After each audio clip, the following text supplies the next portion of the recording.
Israel और Hamas के बीच 12 दिन हो चुके हैं युद्ध को। इस बीच एक ऐसी तस्वीर सामने आई जिसने सभी के दिलों को दहला कर रख दिया। दरअसल दावा किया जा रहा है कि हमास के अस्पताल में बम विस्फोट जिस तरह से हुआ, हमला जिस तरह से हुआ, उसमें 500 लोग मारे गए। 4 तस्वीरों के जरिए आपको वहां का मंजर दिखा रहे हैं। फिलिस्तीन ने इजराइल पर हमले का आरोप लगाया है। हमास ने यह दावा किया कि हमला इजराइल ने किया। वहीं इजराइल ने कहा कि हॉस्पिटल पर हुए हमले में उसका हाथ नहीं है। इजराइल की सेना ने हमले के लिए फिलिस्तीन के इस्लामिक जिहाद गुट को जिम्मेदार बताया। इजराइल के मुताबिक हमास के रॉकेट से मिस फायर हुआ है। ऑडियो सबूत भी उन्होंने दिए हैं। वहीं गाजा के अस्पताल पर हुए हमले के विरोध में कई मुस्लिम देशों में प्रदर्शन हो रहा है। यूनाइटेड नेशंस और अमेरिका ने भी हमले की निंदा की है।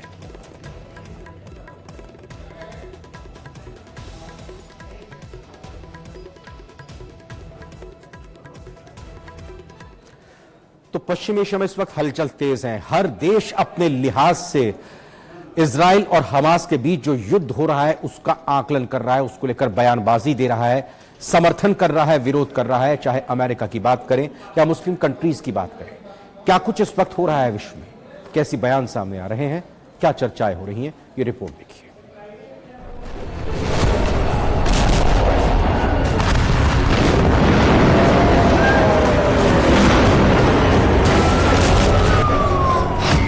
अस्पताल में अटैक से विश्व युद्ध का अलर्ट।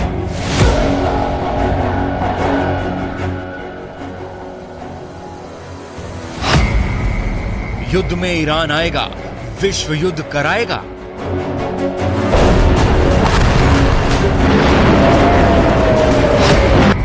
नेतन्याहू नहीं माने तो विश्व युद्ध तय।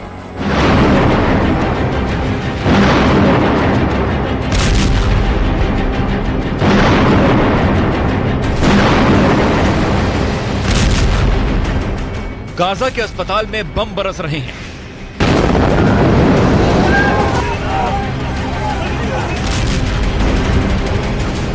लेबनान सीमा पर आतंकी हिजबुल्लाह युद्ध में उतर चुका है।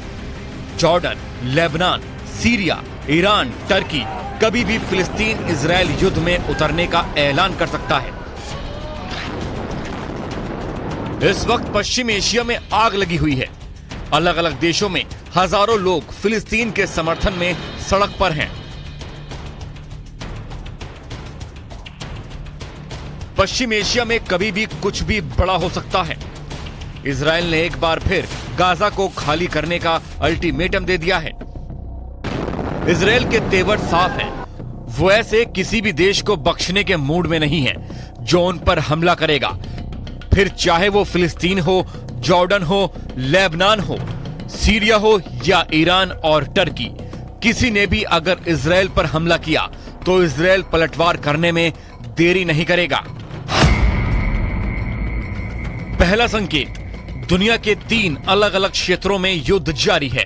इजराइल फिलिस्तीन, रूस यूक्रेन, अजरबैजान आर्मेनिया, सीरिया में गृह युद्ध जारी है। दूसरा संकेत, छोटे छोटे युद्ध में महाशक्तियों की एंट्री होने लगी है। इजराइल फिलिस्तीनी युद्ध में अमेरिका, जर्मनी, रूस, चीन, ईरान जैसे देश अपने अपने समर्थक देशों का पक्ष लेने लगे हैं। तीसरा संकेत है, दुनिया के कई देशों में आर्थिक मंदी का दौर चल रहा है। आर्थिक मंदी अक्सर युद्ध का कारण बनती है। और चौथा संकेत, युद्ध के अलावा कुछ देश ऐसे हैं जो कभी भी युद्ध में उतर सकते हैं। इन देशों के बीच कई विवाद, जैसे चीन और ताइवान, भारत और पाकिस्तान का सीमा विवाद, भारत और चीन का सीमा विवाद है। पांचवा संकेत, अंतर्राष्ट्रीय आतंकवाद एक नए स्तर पर पहुंच गया है। स्थानीय आतंकी संगठन अब अंतर्राष्ट्रीय स्तर पर काम कर रहे हैं। वो एक देश में मौजूद रहकर विश्व के किसी भी देश में अस्थिरता पैदा करने में सक्षम होने लगे हैं। यही नहीं, इन आतंकवादी संगठनों की कट्टर विचारधारा के समर्थक भी तेजी से बढ़े हैं। हमास इसका बड़ा उदाहरण है, जिसे उसके समर्थक फ्रीडम फाइटर बताते हैं।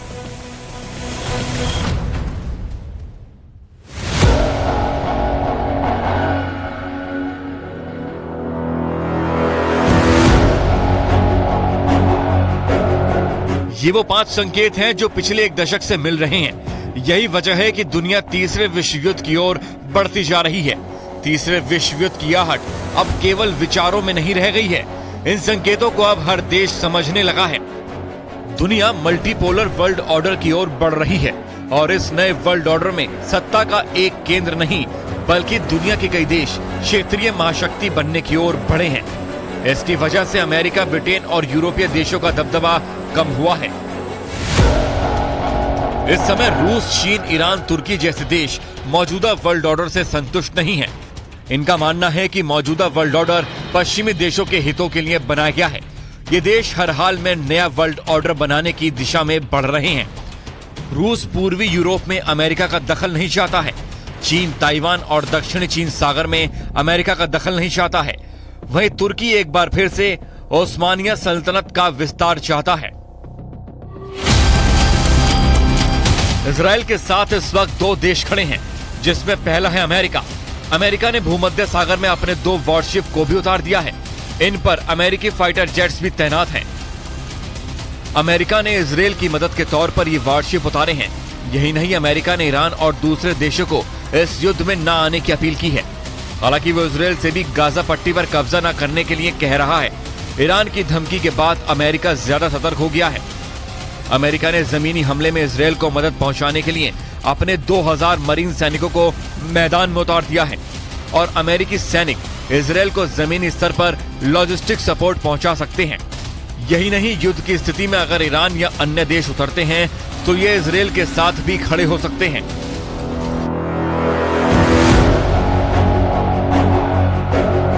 ईरान के सुप्रीम लीडर अली खामनेई ने अपने एक बयान में कहा है कि अगर इजराइल गाजा में सेना भेजता है तो मुस्लिम देशों को उन पर हमले से कोई रोक नहीं सकता।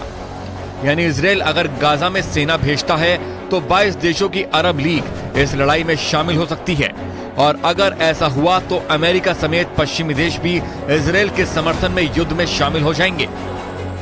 पश्चिमी देशों के मैदान में आते ही रूस और चीन भी युद्ध में डायरेक्ट या फिर परोक्ष तौर पर समर्थन करेंगे, जिसका नतीजा तीसरा विश्व युद्ध हो सकता है।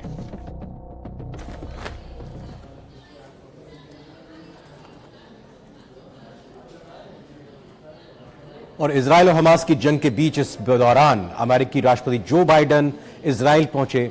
तेल अवीव में दोनों नेताओं यानी कि बेंजामिन नेतन्याहू और जो बाइडेन की मुलाकात हुई। दोनों की तरफ से एक प्रेस कॉन्फ्रेंस की गई और जो बाइडेन ने कहा कि जो अस्पताल में हमला हुआ है वो हमास की तरफ से हुआ है।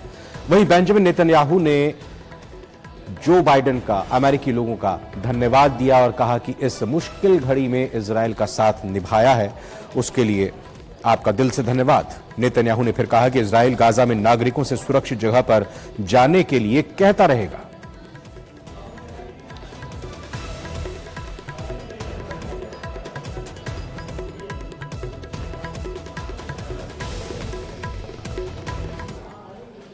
Mr. President, you rightly said that Hamas is worse than ISIS. The German Chancellor, who visited here yesterday, said that Hamas were the new Nazis. You're both right. And just as the civilized world united to defeat the Nazis and united to defeat ISIS, the civilized world must unite to defeat Hamas. I can assure you, Mr. President, Israel is united to defeat Hamas. And we will defeat Hamas and remove this terrible threat. यहां निंदा हो रही है Hamas की। उधर एक साहब है इत्तेहाद मिल्लत काउंसिल के चीफ मौलाना तौकी रजा खान, याद आ गया होगा आपको इनका नाम, क्योंकि ये पहले भी एक बार फिर से उन्होंने हालांकि प्रधानमंत्री नरेंद्र मोदी पर निशाना साधा है और फिलिस्तीन मामले को लेकर पीएम मोदी पर इन्होंने एक बार फिर से क्या कुछ कहा है, सुन लीजिए जरा। जो हमला हॉस्पिटल पर हुआ है, जो बम गिराया गया है और जिसमें सैकड़ों लोग मारे गए हैं, उसका मैं कसूरवार इजराइल को उतना मानता हूं जितना नरेंद्र मोदी को मानता हूं। क्योंकि नरेंद्र मोदी ने अगर उस वक्त इजराइल की हिमायत न की होती तो शायद इजराइल की यह हिम्मत न होती। तो जो जुल्म हुआ है उसमें इजराइल जितना दोषी है, नरेंद्र मोदी उससे कम दोषी नहीं है। तो इजराइल हमास के युद्ध में नरेंद्र मोदी को दोषी बता दिया। वहीं इमरान प्रतापगढ़ी हैं, कांग्रेस के सांसद हैं, उन्होंने इस पूरे युद्ध के लिए हमास का समर्थन किया। बीजेपी पीछे नहीं रही। बीजेपी के प्रदेश प्रवक्ता है पंकज मीणा, उन्होंने जमकर खरी खोटी सुनाई, पलटवार किया। उनके बयान को सुनिए। हमास एक आतंकवादी संगठन है और उसने इजराइल की संप्रभुता पर हमला किया और ना चाहते हुए मजबूरी में इजराइल ने अपने नागरिकों की रक्षा के लिए प्रत्युत्तर दिया। मैं समझता हूं कि जिस प्रकार से प्रधानमंत्री नरेंद्र मोदी जी ने कहा कि हर देश को अपनी संप्रभुता का रक्षा करने का अधिकार है, तो उसी प्रकार इजराइल को भी पूरा अधिकार है और भारत पूरी तरीके से इजराइल के साथ में खड़ा है। परंतु दुर्भाग्य देखिए कि हमारे देश में ही कुछ लोग वोटों की राजनीति की खातिर हमास जो एक आतंकवादी संगठन है, उस आतंकवादी संगठन की कार्यवाही को कहीं ना कहीं गाहे बगाए शह देने की कोशिश कर रहे हैं, समर्थन देने की कोशिश कर रहे हैं, जो वाकई में एक दुर्भाग्यपूर्ण है। अगर विश्व से आतंकवाद को नष्ट करना है तो आतंकवाद की हर गतिविधि का बुराई करनी होगी, हमको उसका समर्थन नहीं करना होगा, तभी जाके आतंकवाद